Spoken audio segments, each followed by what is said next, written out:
देख रहे हैं आगाज फर्स्ट न्यूज में हूं आपके साथ अंशु गोस्वामी। किसानों का आंदोलन एमएसपी की लीगल गारंटी के मुद्दे पर काफी समय से चल रहा है और इस बीच 14 फरवरी को होने वाले बैठक का राजनीतिक परिप्रेक्ष्य भी बड़ा महत्वपूर्ण हो जाता है। किसानों की उम्मीदें अब फिर से जाग उठी थी कि बातचीत से कोई हल निकलेगी, लेकिन उसी दिन केंद्रीय कृषि मंत्री के बेटे की शादी का होना कई सवाल उठाता है। ये एक संयोग या योजना का हिस्सा है, तो साथ ही किसान नेताओं का ये मानना है कि सरकार की मंशा पर सवाल उठ रहे हैं। एक तरफ से उनकी निराशाओं को और आंदोलन के प्रति सरकार की संवेदनहीनता को दर्शाती है। इस स्थिति में किसान संगठन और उनके नेता अपने मुद्दे को लेकर और भी ज्यादा मुखर हो सकते हैं। आपके हिसाब से इस तरह की स्थिति में सरकार को कैसे आगे बढ़ना चाहिए, ये सवाल भी महत्वपूर्ण है। खैर, ये सच में एक जटिल स्थिति लग रही है। 14 फरवरी को किसानों और सरकार के बीच बैठक का सस्पेंस इस पूरी प्रक्रिया को और भी भ्रमित कर रहा है।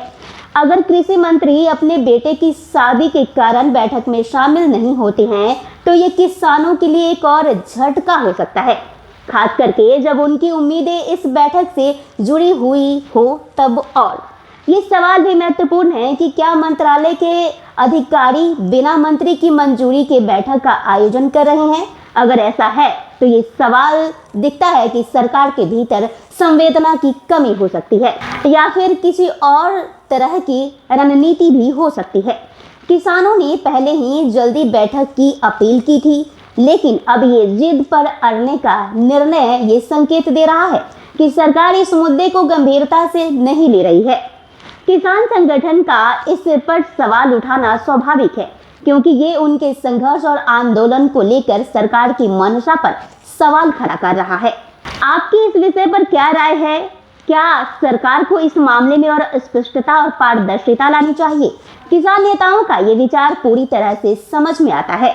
जब एक बड़ा मुद्दा सरकार के साथ बातचीत पर आधारित हो तब फिर उसी दिन कृषि मंत्री के बेटे की शादी जैसे निजी घटना, तो किसानों को इस प्रतिक्रिया पर स्वाभाविक है कि वो सवाल उठाए। उनके लिए ये एक प्रतीकात्मक संकेत हो सकता है कि सरकार इस मुद्दे को गंभीरता से नहीं ले रही है या फिर वो पूरी तरह से हल निकालने के लिए प्रतिबद्ध नहीं है।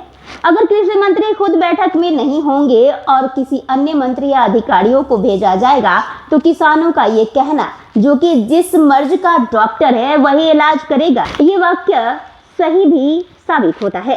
किसानों को लगता है कि अगर बातचीत में वो व्यक्ति शामिल नहीं होगा जो उस मुद्दे से सीधे जुड़ा हुआ है, तो नतीजा अनुकूल नहीं हो सकता। ये स्थिति सरकार के प्रति किसानों के विश्वास को और भी कम कर सकती है, जो पहले से ही आंदोलन कर रहे हैं। और अब सवाल ये भी है कि क्या सरकार किसानों के संदेह को दूर करने के लिए कोई स्पष्ट कदम उठाएगी।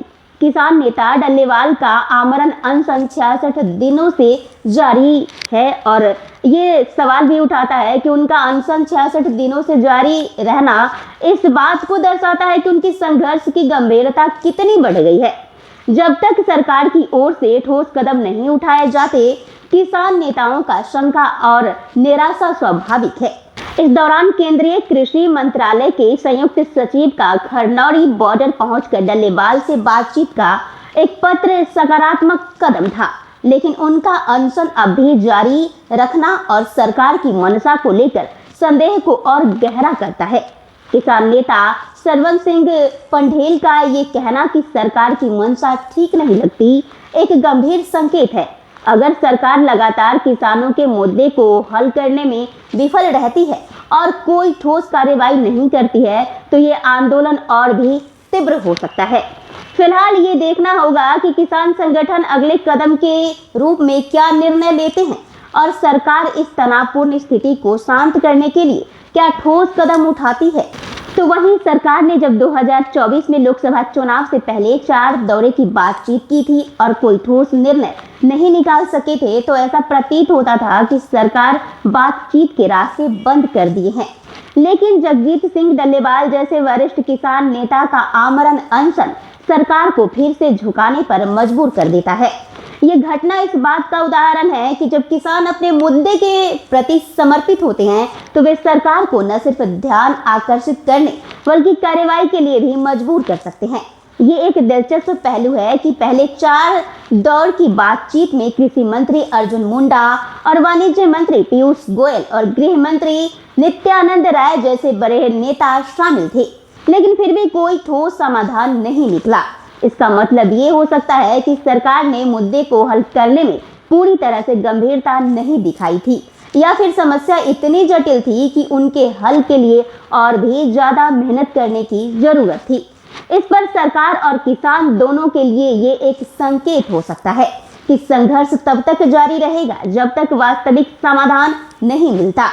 अब जब डल्लेवाल का अनशन सरकार को दबाव में डाल चुका है, तो ये देखना होगा कि क्या सरकार इस बार निर्णायक कदम उठाती है। आपकी क्या राय है? इस बार सरकार को ज्यादा सक्रिय और कड़ी मेहनत करनी चाहिए ताकि ठोस हल निकल सके। कमेंट कर अपनी प्रतिक्रिया जरूर दें। देखते रहिए आगाज फर्स्ट न्यूज। चैनल को लाइक, सब्सक्राइब, शेयर जरूर करें। शुक्रिया।